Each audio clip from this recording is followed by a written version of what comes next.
it's pretty gross when you think about it, but there's the other side of this in the post-nuclear war, in the Cold War, the nuclear arms race being considered a positive thing. Every day we near closer and closer to fucking final nuclear winter, and I welcome it. I welcome it. I welcome it with open hands. Oppenheimer was getting Sloppenheimer, and he was so good for making the atom bomb. We do not deserve to live on this planet any longer. Targets.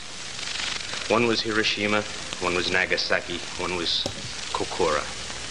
About an hour before we hit the coastline of Japan, we were notified that Hiroshima was clear. Therefore, Hiroshima became our target.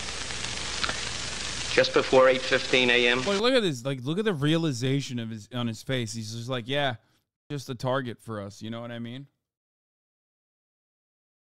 Tokyo time, Tom Farabee, a very able bombardier, carefully aimed at his target, which was the 2nd Imperial Japanese Army headquarters. 8:15 promptly, the bomb was dropped.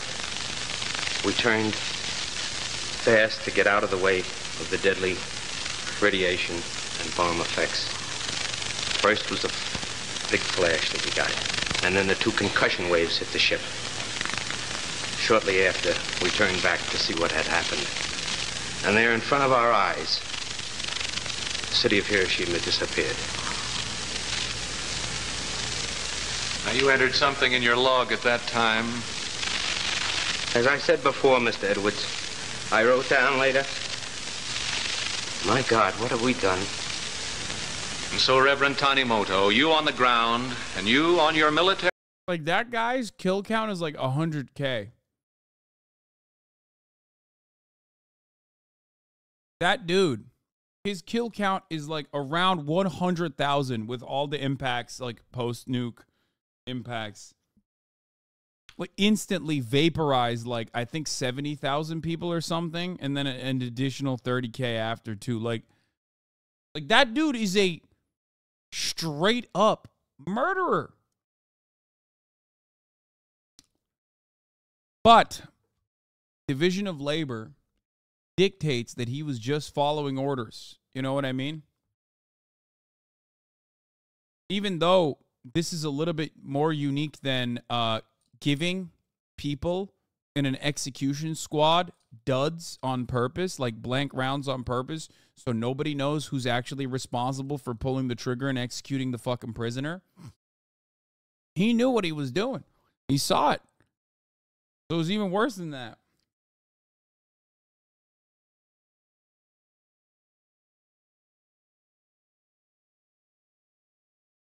It literally reads... It straight up reads like a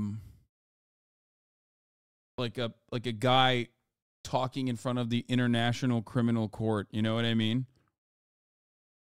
About his crimes. Like, that's Very mission, Captain Lewis, in the air.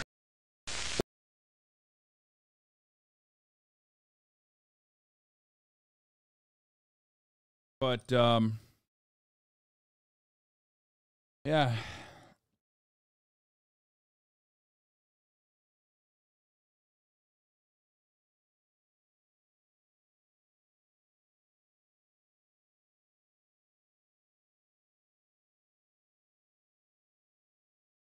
There is the guy's mother was from my hometown, and he named the plane after her, the Enola Gay.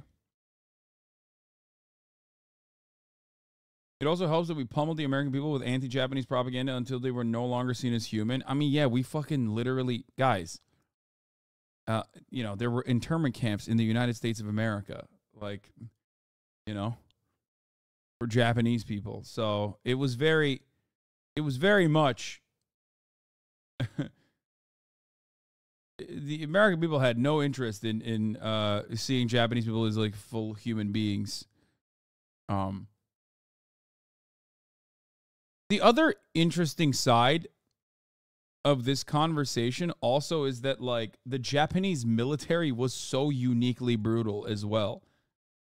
You know, that's the other side of the conversation as well. We're talking about civilians, though, obviously, which is different.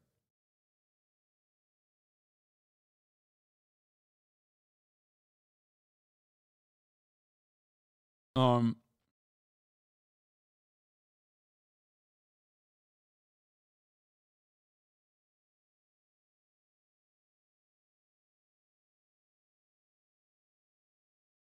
I feel like friend of the show. I know that we're doing too much Sloppenheimer here, but I feel like friend of the show, Sean, didn't he make a video about this before, like years ago? Dropping the bomb, Hiroshima and Nagasaki. I mean, it's 2 hours long, but I think like it basically shows. And I'm not going to watch 2 hours of this content, obviously, but it basically shows, you know, it's a really good video, really, really educational on the unconditional surrender aspect is what I kind of want to talk about. I only know that for whatever reason, when he wrote that, he was wrong. Now, leaving the nuclear bombs to the side for a moment, I wouldn't blame someone for asking at this point. If Truman and Burns are apparently so anxious to get the war over with before the Russians get involved, and they knew at Potsdam that the Emperor was asking for peace, why was peace not able to be negotiated sooner than it was? Why, when they heard the Emperor wanted peace, did they not simply send him a message saying, great, okay, let's negotiate peace? And the answer to that is the deadlock over unconditional surrender. As we know, Japan was committed to avoiding an unconditional surrender, but Truman was likewise committed to securing one. He didn't want to accept what the Japanese were offering, which was a negotiated peace. He wanted a full unconditional surrender. Now, various individuals within the Allied governments and armed forces understood that insisting on absolute unconditional surrender was, particularly with regards to the question of the Emperor, going to cause problems and possibly prolong the war. While at the Yalta Conference, Winston Churchill suggested that mitigating the terms of surrender, quote, would be worthwhile if it led to the saving of a year or a year and a half of war in which so much blood and treasure would be poured out. But President Roosevelt was unreceptive to Churchill's suggestion. Not to be deterred, however, Churchill tried again when talking to Truman at Potsdam, and he later gave an account of the conversation. I dwelt upon the tremendous cost in American life and to a smaller extent in British life which would be involved in forcing unconditional surrender upon the Japanese. It was for him to consider whether this might not be expressed in some other way, so that we got all the essentials for future peace and security, and yet left the Japanese some show of saving their military honour and some assurance of their national existence. However, Churchill found this president as unreceptive as the last. Truman, quote, countered by saying that he did not think the Japanese had any military honour after Pearl Harbor, but Churchill responded that, at any rate, they had something for which they were ready to face certain death in very large numbers, and this might not be so important to us as to them. Others attempted to influence Truman on the unconditional surrender issue at various times, sometimes seemingly having more luck than Churchill there. Under-Secretary of State Joseph Grew, who understood the importance of the Emperor having been US ambassador to Japan for a decade, advised Truman on the 28th of May that the greatest obstacle to unconditional surrender by the Japanese is their belief that this would entail the destruction or permanent removal of the Emperor and the institution of the throne. And Grew goes on to say that without an assurance that the imperial institution would not be destroyed, a Japanese surrender would be highly unlikely. And he further notes that the president said that he was interested in what I said because his own thoughts had been following the same line. Another of Truman's advisors who took a similar line was Secretary of War Henry Stimson, who spoke to Truman on the 2nd of July on the issue of drafting surrender terms for Japan, stating that, I personally think that if we should add that we do not exclude a constitutional monarchy under her present dynasty, it would substantially add to the chances of acceptance. We're not watching the whole thing. Stimson later wrote in his diary that Truman was, quote, apparently acquiescent with my attitude towards the treatment of Japan. Now, I think there's two possibilities here. The first is that President Harry S. Truman was one of those intensely annoying people who simply agree with whatever the last person they spoke to said to them, showing absolutely no respect for future historians attempting to figure out what they actually thought about anything. The second is that Truman was actually sympathetic to what his advisors were advising him with regards to softening unconditional surrender, but there was some other influence preventing him from acting on that advice. And we perhaps see a hint of this at a meeting on the 18th of June, when this time Admiral Leahy tried his luck at pushing for a softening of unconditional surrender, stating that our insistence on unconditional surrender would result only in making the Japanese desperate and thereby increase our casualty lists. And Truman responded that he did not feel that he could take any action at this time to change public opinion on the matter. So, the opinion of the public is being factored into the decision-making process regarding Japanese surrender terms. And I think it's fair to say that the United States public were not the biggest fans of Emperor Hirohito. A Gallup poll conducted on the 29th of June reported that when asked what the fate of the emperor should be after the war, the most popular response was execute him. So any US president with an eye on public opinion is in a bit of a tricky position when it comes to openly telling Japan they can keep their emperor, especially if said US president has a history of calling for unconditional surrender. Just about the only person not advising Truman to soften the surrender terms was James Burns, who will later rather dramatically state that Truman appearing to back down from unconditional surrender would lead to the crucifixion of the president. All of this is complicated by the fact that behind... I mean, but for the record, he's just laying out the details here. It's not like Sean is taking this position as like, he's not taking this position verbatim and taking it for granted. He's just laying out what some of the positions of the Truman side were. Like, what were the important details as to why they continued on with dropping the bomb. Anyway, let's continue.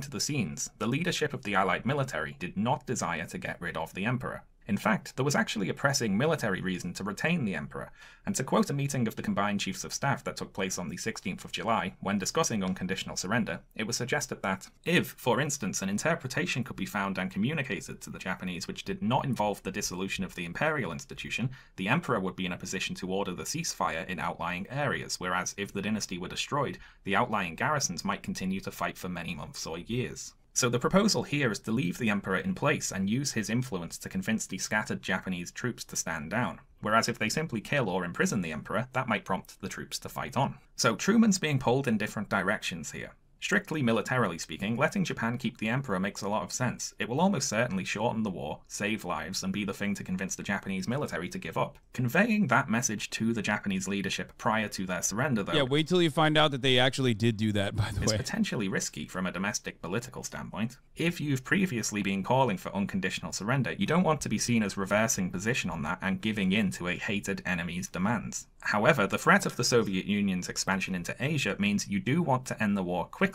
So there's conflicting motivations here, and these conflicting motivations came to influence the construction of the Potsdam Declaration. Now, this was a statement issued by the Allies on the 26th of July that called for the unconditional surrender of Japan, saying, "We call upon the government of Japan to proclaim now the unconditional surrender of all Japanese armed forces and to provide proper and adequate assurances of their good faith in such action. The alternative for Japan is prompt and utter destruction." And it laid out various terms, such as the occupation of Japanese territory by the Allies, the disarming of the Japanese military, and so on. Notably, however, the Potsdam Declaration did not contain any mention of the Emperor, which you might think is rather odd, given that the Allies clearly know how important the question of the imperial institution was to the Japanese leadership. However, it did state that the authority and influence of those who have deceived and misled the people of Japan... Anyone that says chat's gonna defend Hito, don't execute the Emperor, ain't no way, like, misses the point by the widest of fucking margins. Okay, oh, he was just shit posting. Never mind. I was gonna say, like, yeah, obviously, these are not good fucking people, except America very clearly did not give a fuck about the evil atrocities that Japan was openly committing, considering that they offered full carte blanche protection to, like, pretty much everyone that was engaging in germ warfare and even grosser and more psychotic scientific experiments in China. Unit 731 got full clearance and full protection so that they could hand over all of their important experimentations so they could learn from that and then utilize it in Korea. So remember that, like, America being the good guy in this situation is... You know.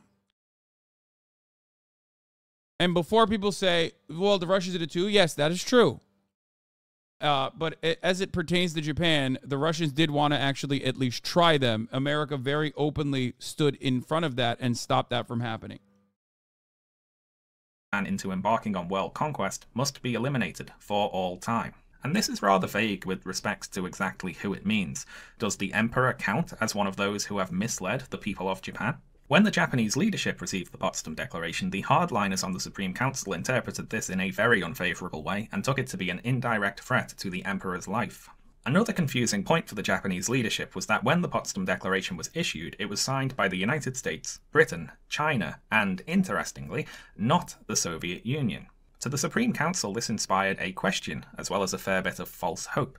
If the Soviet Union didn't sign this declaration, does that mean that they possibly disagree with the declaration? What is Russia's position here? Since they didn't sign the document calling for our unconditional surrender, does that mean they might be open to negotiating better terms for us after all? After receiving the Potsdam Declaration, Togo met with the Emperor to discuss it. The Emperor thought that the terms of the declaration were, quote, acceptable in principle, but he agreed to postpone a response until after they had heard back from the Soviet Union. So Togo sent a message to Ambassador Sato on the 28th of July with instructions to attempt to sound out the Russian attitude towards the joint declaration. Ambassador Sato, for his part, had had just about enough of this nonsense. He had been repeatedly saying that the Russia plan was not going to work, and yet here's another message. Thank you, Hasan. This video has cleared up my misconceptions taught in school. Unconditional surrender is not an excuse to use atomic weapons. Oh, look at that. Also definitely trying to threaten the Soviet Union and their presence in Manchuria. From Tokyo postponing surrender in order to ask what the situation is with the Russians. Sato's messages in response were openly insubordinate and strayed into brazenly telling Tokyo what to do. Sato said, and I'm paraphrasing here, look, if Stalin disagreed with the terms of the Potsdam Declaration, he would have negotiated better terms at the time. And if he wasn't able to negotiate better terms at the time, he's not going to be able to do that now, is he? The Soviet Union is not going to help you. In fact, if you don't immediately surrender, they are probably going to declare war on you. The Supreme Council, on receiving these messages, finally saw sense and decided to end the war. No, I'm joking. Sato was ignored, obviously. So the Potsdam Declaration contained no direct information about the fate of the Emperor, and it left open the question of the Soviet Union's position, which prompted the Japanese leadership to postpone a response until they knew what that was. Until then, their official position was to ignore the declaration, so if the Potsdam Declaration was intended to produce a surrender from Japan, it failed. However, when the Potsdam Declaration was first drafted by the Office of Secretary of War Henry Stimson, it included the following point. The occupying forces of the Allies shall be withdrawn from Japan as soon as our objectives are accomplished and there has been established beyond doubt a peacefully inclined, responsible government of a character representative of the Japanese people. This may include a constitutional monarchy under the present dynasty. So that is a concrete offer to retain the imperial institution right there. And earlier drafts of the Potsdam Declaration also included among the signatories the Generalissimo of the Soviet Union. So what happened here then? Well, between the first draft leaving Stimson's office and it being issued publicly, the Potsdam Declaration went through various drafts. Most importantly for us here, the document was edited by President Truman and James Burns. The final draft, of course, saw the Soviet Union being removed from the list of signatories and the offer to retain the imperial institution deleted.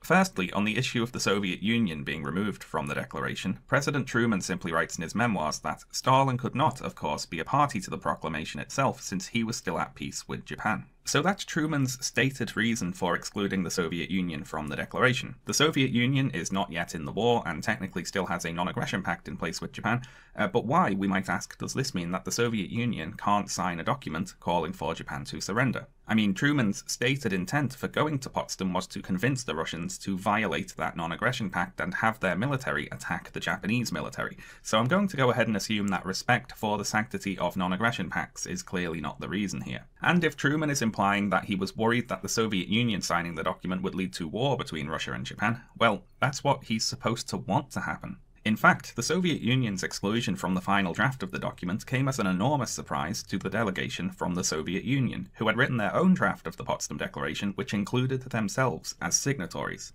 So they clearly wanted in on the signing of the document. Instead, the Soviet delegation was not consulted about the drafting of the declaration and were only told it was being released to the press at the same time it was being released to the press. Soviet Minister of Foreign Affairs Molotov submitted a request to delay the publication of the declaration, but James Burns claimed he didn't get the message in time.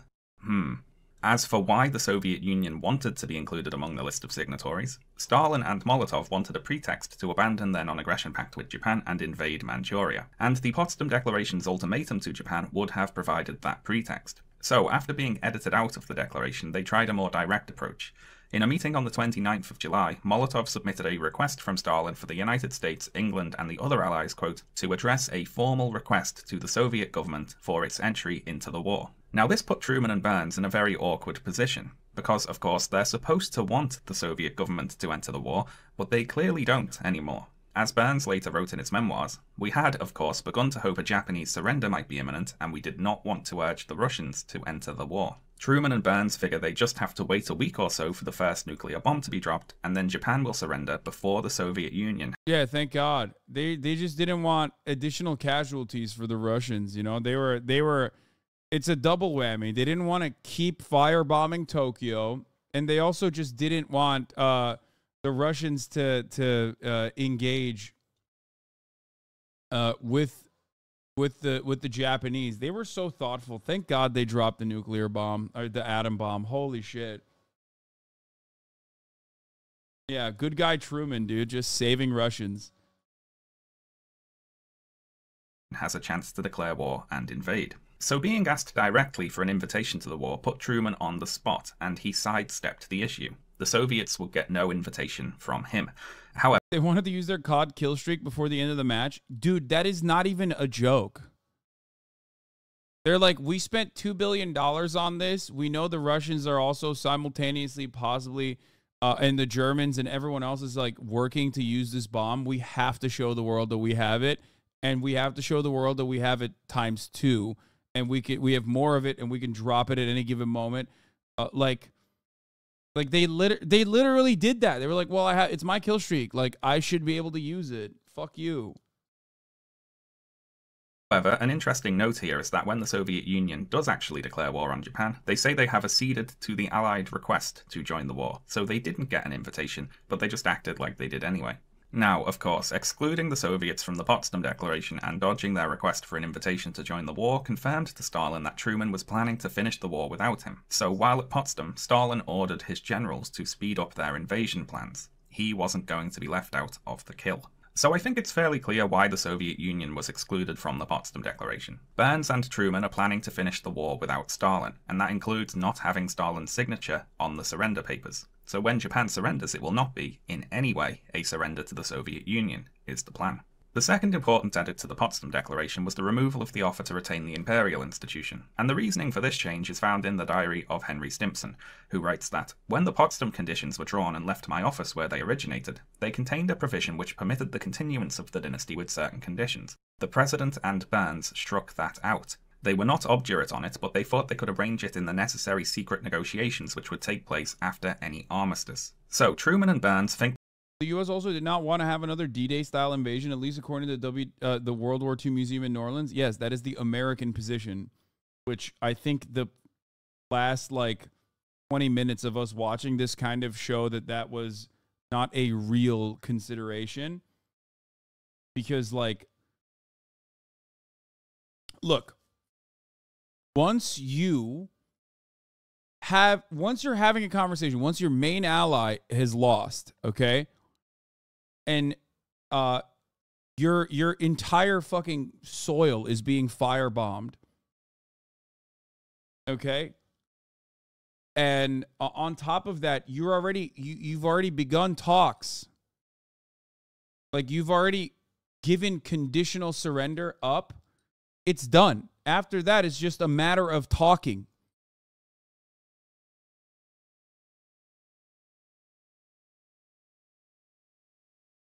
Japan has nothing at that point. They know they're fucking done.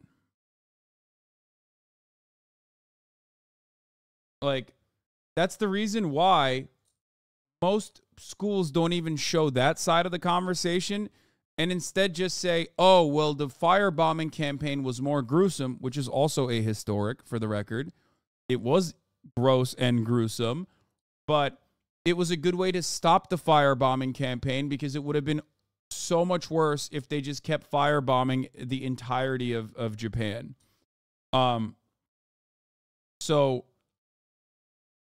is the more common perspective that people put out there, which is that like, oh well, this was a more peaceful one-off way of avoiding further casualties from firebombing Tokyo and everywhere else. The position of the Emperor is a matter to be negotiated after Japan has already surrendered, and they're both convinced that the nuclear bomb is definitely about to force an unconditional surrender from Japan. Remember that Truman is, quote, sure that Japan will surrender when Manhattan appears over their homeland. So given that, why should they make any concessions beforehand and risk an unnecessary backlash? Truman and Burns plan to use the bomb to make Japan surrender unconditionally before Russia joins the war, and anything else, like the position of the Emperor, can simply be sorted out afterwards. So here's the situation we're in at the end of the Potsdam Conference. The Japanese leadership is still refusing to accept an unconditional surrender, but Truman is refusing to accept anything less, even though on the principal point, the fate of the Emperor, both sides are in agreement. They don't want to get rid of the Emperor. But since neither side wanted to blink first, the deadlock remained. Japan waited for rescue from the Soviet Union that would never come, and the United States moved forward with the atomic bombings. The first atomic bomb was dropped in the center of Hiroshima on August 6th at about 8:15 in the morning. It exploded directly above a hospital, immediately killing everyone inside. Within the immediate blast radius were the Honkawa and Fukuromachi elementary schools, which were completely destroyed, instantly incinerating hundreds of school children. This is the purely military target right here. So, the rest of it is more so about the impact of the bomb. I think there is like, what is it? There is like...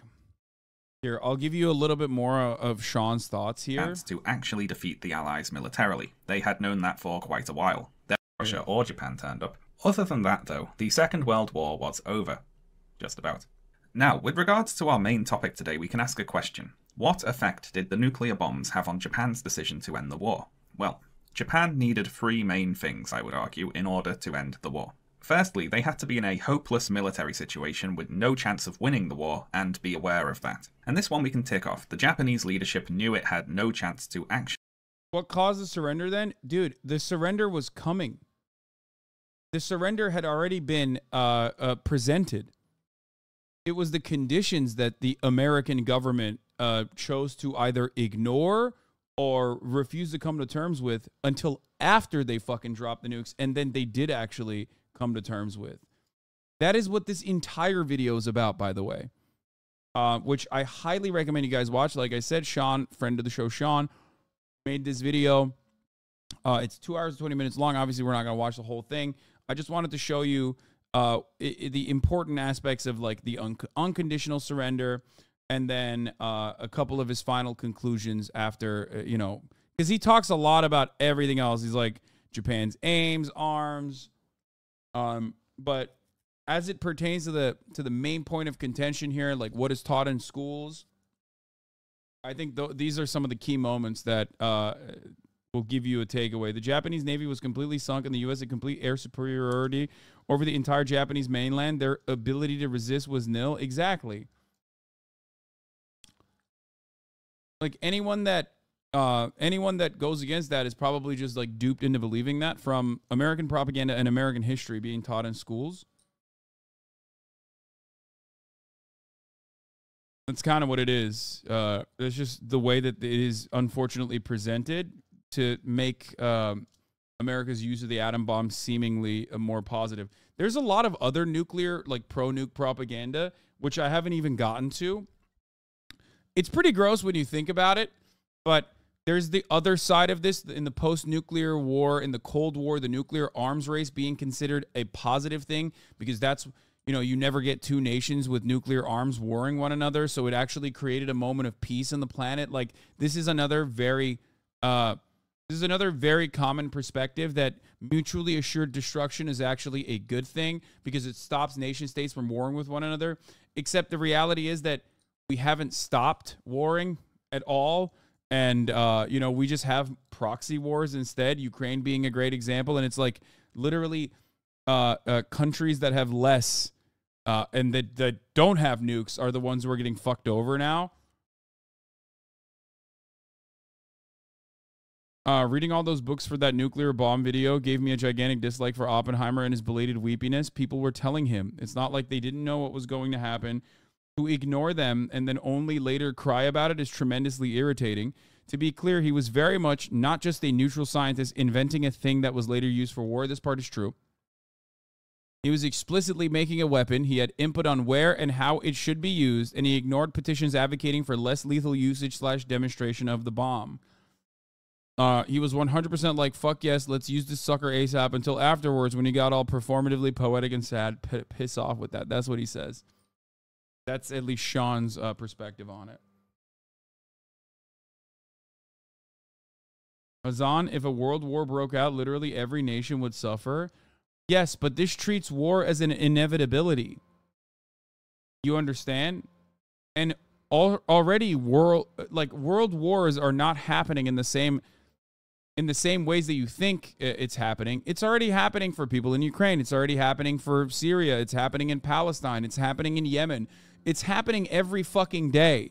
It's just that it's not happening in your immediate vicinity. The only thing that a world war shelters, the only thing that nuclear proliferation of this regard shelters, is people living in countries that have developed nuclear weapons. In countries that, and even then, not exactly, right? Because they do see the impact of such a thing. They do still see like the economic consequences of such decisions and whatnot, but like they don't, it just protects the imperial core. That's it. The U.S. would have 100p declared war on USSR if it weren't for nukes. I know, but we're talking about a world where we haven't engaged in. Do you understand what I'm saying?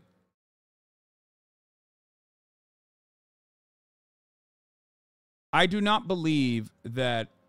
I agree with a few topics, but Hasan, cringe overall. Thanks, Fruit Snacks. I'm glad that you agree at least. Maybe you're opening your mind up a little bit. I think that I do not believe that having a world-ending weapon is ever a good thing. I do not believe that having more access to weapons have made us more civilized when we see the exact opposite.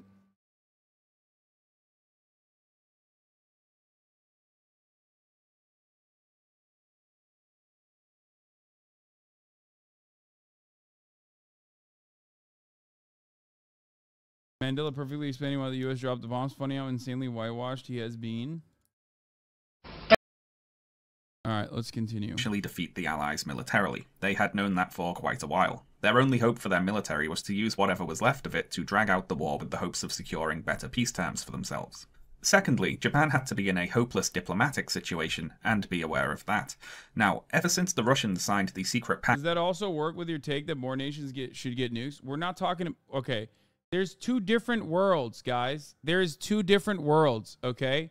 A lot of people point to the HasanAbi doctrine, which I always say, get nukes. There's two different universes, which I think the movie basically fucking showed perfectly. That's why the last beat of the movie is, I did actually create a chain reaction that destroyed the world. That's the whole point, because the world is forever different. With the advent of the atomic bomb and nuclear weapons, the world is permanently different, okay? It's done. There is no going back on that. That is why when I say this, I'm talking about realpolitik. I'm talking about the world as it exists in a post-nuclear proliferated world. Okay? Do you understand? My perspective on the matter is very different in a pre-nuclear world.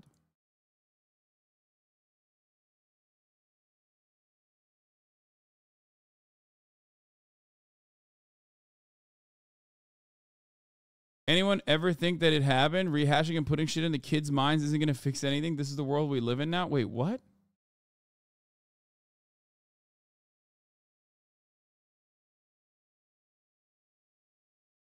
Non-proliferation is just not realistic. It's like, what if no one invented the light bulb? That's ridiculous. No, it's not like, what if no one invented the light bulb?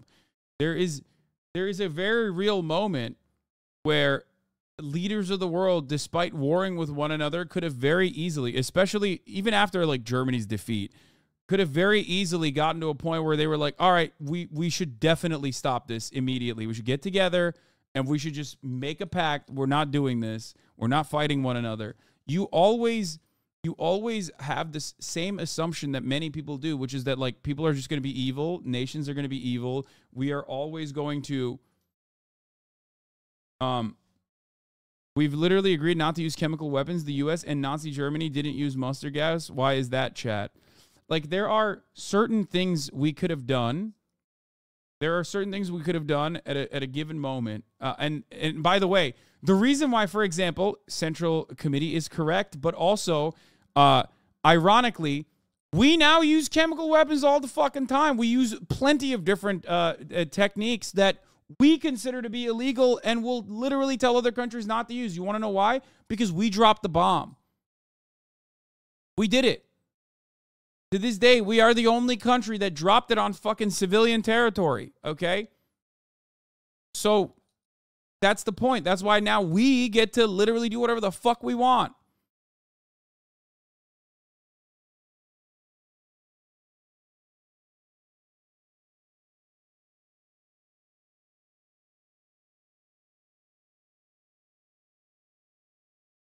And there are so many like interesting ways in which we change the planet. We talk about the theoretical ways. We talk about the spiritual ways in some respects. But there are very literal physical ways in which we change the planet, like the fact that, for example, we have to rely on, if we want to get like X-ray proof material, we have to go and fucking engage in deep sea diving to find shipwrecks from a pre-atom bomb era, because every single piece of steel, every single piece of steel on the planet that was, you know, exposed to the elements when the atom bomb blew up is now technically corrupted. Like, that's such an interesting thing to think about. You know, like every single aspect of this planet is like relatively irradiated.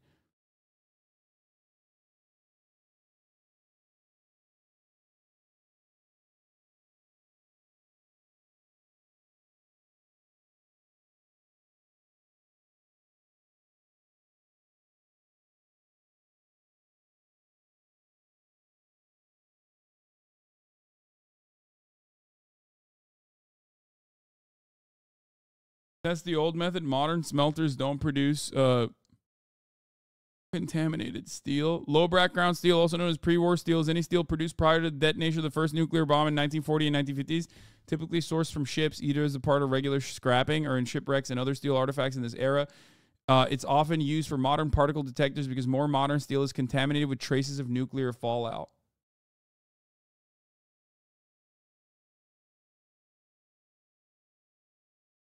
So did you like the movie or not? No, I loved the movie. The movie was great. It stands on its own as a movie. It's like great from a movie perspective. Anyway, I got to pee real quick. Act to declare war on Japan at the Yalta Conference, the Japanese government was in a hopeless diplomatic situation. But for a long time, they didn't understand that they were. They held out hope for Russian mediation all the way until the Soviet Union declared war on them. Now, some of the actions of the Allies undoubtedly contributed to Japan not understanding the position they were in, principal among those probably being the Soviet Union's signature being struck off the Potsdam Declaration. But we also can't ignore the capacity for willful ignorance and self-deception among the members of the Japanese leadership. They should have known their situation was hopeless. After the Soviet Union declared war on Japan, however, the Japanese leadership finally understood this second point. And I'd like to add something here. The strategic bombing survey that I mentioned at the start of the video stated Japan would have surrendered even if the atomic bombs had not been dropped, even if Russia had not entered the war, and even if no invasion had been planned or contemplated. Now, I don't actually agree with that, on the Russia point anyway. I personally feel that if the Japanese leadership, with regards to getting help from the Soviet Union, thought there was any hope remaining whatsoever, they probably never would have surrendered even if it meant their entire country was burned to the ground. The Soviet Union declaring war on Japan was crucial in that it forced them to confront their hopeless diplomatic situation. To return to our list of things Japan needed in order to end the war, third is an assurance that the imperial institution would not be abolished. This was the main problem the Japanese leadership had with the Allied demand for unconditional surrender, of course. And I'd argue that the question of the Emperor was the most important point on this list. And that's both on a national level, the Emperor being a very important figure in Japanese society, but also on a personal level, because it's the Emperor himself intervening to end the war. So an assurance that the Emperor himself would not be executed as a result of doing that would probably help to speed things along there. People who defend the atomic bombings as being necessary often point to the bluster of the Japanese militarists who were, even after the bombings and the Russian declaration of war, still promising to fight to the last, with the desperate idea of somehow securing better terms for themselves. But they didn't do that once the Emperor intervened. And the Emperor intervened not to avoid more cities being destroyed. Remember, dozens of cities had already been destroyed. The Emperor intervened to protect the imperial office. In a post-war interview, he explained one of his reasons for choosing to intervene as being that, quote, if the enemy landed near Ise Bay, both Ise and Atsuta shrines would immediately come under their control. There would be no time to transfer the sacred regalia of the imperial family, and no hope of protecting them. Now, you'd think that protecting the imperial knickknacks would be an unmentionably minor concern when compared to the nuclear bombing raids, but apparently not. The Emperor took all this Emperor business very seriously, as did the rest of the Japanese government. The militarists on the Supreme Council might have wanted to hold out for better terms, even if it meant fighting to the death, but they were not prepared to contradict the will of the Emperor. It sounds laughable in many respects, but it is the most believable thing about Japanese people in general, is that, oh, Jesus Christ, dude.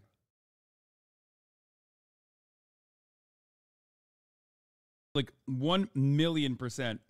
Aspects of this kind of thinking have seeped into modern Japanese existence in very meaningful ways, which I've talked about time and time again, some of which is positive, as a matter of fact, and has been a counterweight to existing under a really horrifyingly exploitative capitalist superstructure.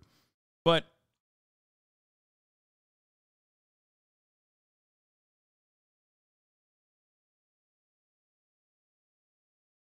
it is really interesting. Unbelievable. Admiral Leahy wrote in his memoirs that himself and Secretary Stimson, in their combined staff meetings, were, quote, certain that the Mikado, that's an antiquated term for the Emperor there, could stop the war with a royal word.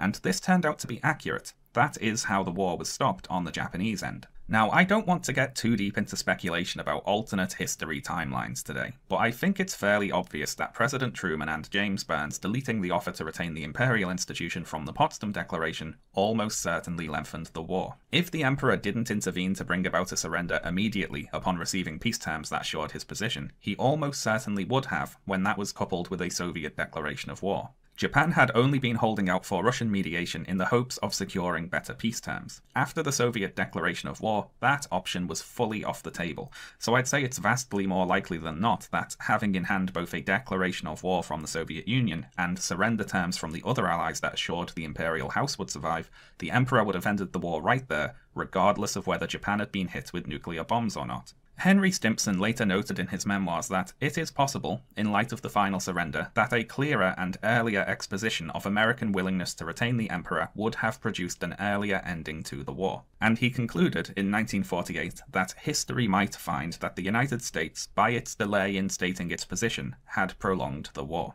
Now, it would be very simple to conclude at this point that, with regard to the end of the war, the question of the Emperor was everything, and the nuclear bombs didn't do anything. But is that really the case? Let's pose a few questions. Firstly, we can ask, were the bombs necessary to defeat Japan militarily? And the answer to that is obviously no. The Japanese leadership were beaten, and they knew they were beaten long before the bombs were dropped. So, were the bombs necessary to defeat Japan without needing to carry out a ground invasion of the 4 main Japanese islands? Well, to start with, we've quoted multiple US military leaders today who say that Japan was ready to surrender without either an invasion or the bombs being necessary. But can we really trust their judgment of the situation? You see, those leaders had a couple of potential reasons to downplay the effectiveness of the bomb. The first of these is simply that they didn't want to be put out of a job by this thing. The worry there was that if the atomic bombs really are that effective, then maybe we don't need such a large conventional military force anymore, so clear your desk. And another reason, I imagine, was pride. If it's you who's been fighting the war all this time, backing Japan into a corner and bringing them to the verge of surrender, you probably don't want the narrative afterwards to be scientists save the day and end the war with their new bomb. It kind of undercuts all the work you did prior to that. So I can see the motive there for US military leaders at the time to say, hey, hang on, Japan was already beaten, we did that, the bomb was not necessary. However, these ulterior motives do not mean that the military leader... He's thoroughly covering every angle. That's what Sean does. Like, this doesn't mean that that's his genuine perspective on it. I just want everyone to understand. Who spoke out against the bomb were necessarily... Because I see a lot of people being like, well, hold up, I thought they were doing it to flex on the USSR or whatever. Like, that. No, that is the final conclusion of this story. It's just that this aspect is basically discussing all other alternative motives. Lying or wrong. We know from what we've talked about today that the Japanese leadership was close to surrender and was, as President Truman wrote in his diary, asking for peace. Japan would have surrendered long before an invasion if, for instance, they thought they could secure terms which were acceptable to them. They didn't actually want to be invaded just for the sake of it. They were holding out for an invasion in the hopes of avoiding an unconditional surrender. So US military leaders who claimed the bombs were not necessary to end the war were correct, even if they had an ulterior motive for saying so. Instead of a motivation to lie, they could just as easily have had a motivation to tell an uncomfortable truth. So then, were the bombs necessary to force Japan to offer to surrender on the Allied terms without any conditions? And the answer to this is also no, because they didn't do that. Even after... We're not watching the whole thing. I'm just showing you the final discussion. 2 atomic bombs, the Japanese leadership still only offered to surrender on the condition that they were assured they could keep the emperor. And between that offer to surrender and their eventual actual surrender, they didn't get hit with any more nuclear bombs. All this being said, I do not think that the nuclear bombs had absolutely no effect at all on Japan's decision to surrender. It would be going much too far to make that claim, in my opinion. Yeah. I'd say there were 2 main effects that the bombs had upon the end of the war. Firstly, the nuclear bomb probably indirectly shortened the war, because its existence prompted Truman to try to finish the war without the Soviet Union, which in turn prompted Stalin to speed up his plans to declare war on Japan, and that declaration of war sped up the emperor intervening in the Supreme Council to bring about an offer to surrender, with their condition, of course. The Soviet Union declared war on Japan on the 8th of August, and it's likely that if they weren't racing to get in the war as quickly as possible, they would have declared war later in August sometime. The 15th is what Stalin told Truman at Potsdam. So we can say that, all other things being equal, the existence of the atomic bomb probably shortened the war by a week or so. The other effect the nuclear bomb had on the end of the war is a rather interesting one. And let's read a post-war quote from Cabinet Secretary Sakomizu talking about the bomb. The chance had come to end the war. It was not necessary to blame the military side, the manufacturing people, or anyone else. Just the atomic bomb. It was a good excuse. Someone said the atomic bomb was the kamikaze to save Japan. So, the bomb provided the non-military Japanese leadership with an excuse to proclaim defeat that didn't involve blaming or shaming their proud military. It lessened the risk of a revolt of the armed forces, and it was a way to end the war while salvaging some pride, as well as casting those killed by the bombs not as civilian war victims, but as heroic martyrs. The Emperor's radio announcement declaring the end of the war took a similar approach. Moreover, the enemy has begun to employ a new and most cruel bomb. It's such a weird thing to just like try to look at the positive aspects of this, you know what I mean? But I think it's good to cover it because it then shows you how ridiculous it was to drop the bomb in and of itself, to let the emperor save face. Like, you're stretching extra hard to find any meaningful way of trying to justify it. You know what I mean? It's almost as ridiculous as like fucking talking about how anime became a thing. So I guess it was kind of all right. You know what I mean? Like, guys, I know the nuclear bombs happened, but also like anime, you know, which led to the creation of One Piece. I mean, think about that. Hideo Kojima made some fucking bangers, you know? Ridiculous. You always have to weigh the consequences, certainly, but I think in this situation, at least, when you weigh the consequences, you realize Unlike the top of the hour ad break, which comes at the top of every hour, which is 3 minutes long, that you can totally avoid with a $5 a month subscription or a free one in the form of a Twitch Prime, the nuclear bomb was not worth it. The atom bomb was not worth it. Just simply was not.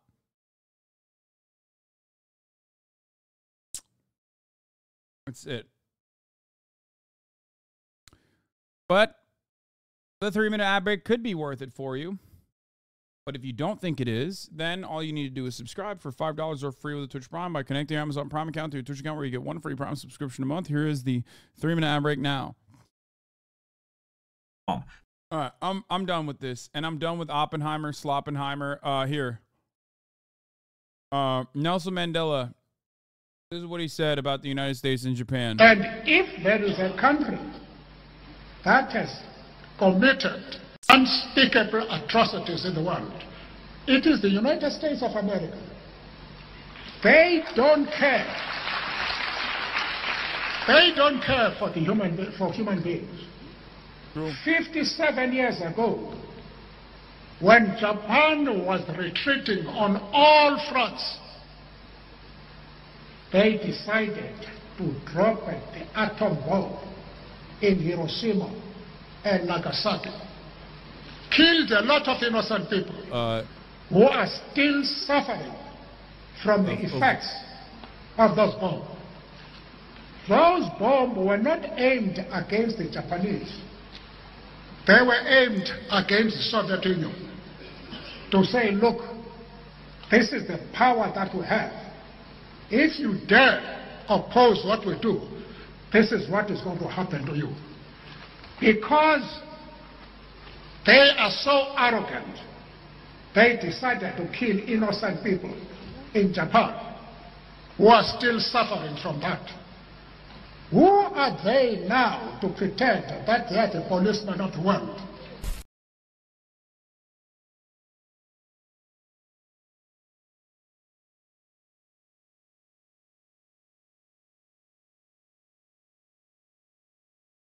Have you seen this tweet IG post calling you a human trafficker and comparing you to Andrew Tate?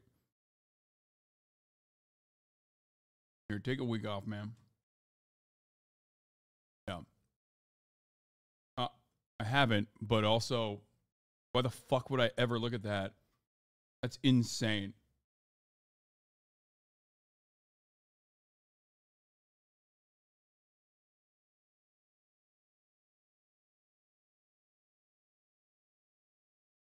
Every day.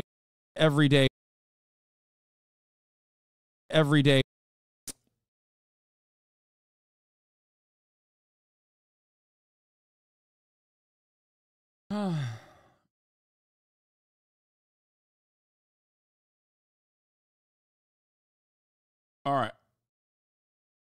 Let's get to American news. With former President Donald Trump, he was campaigning over the weekend and complaining about the new charges against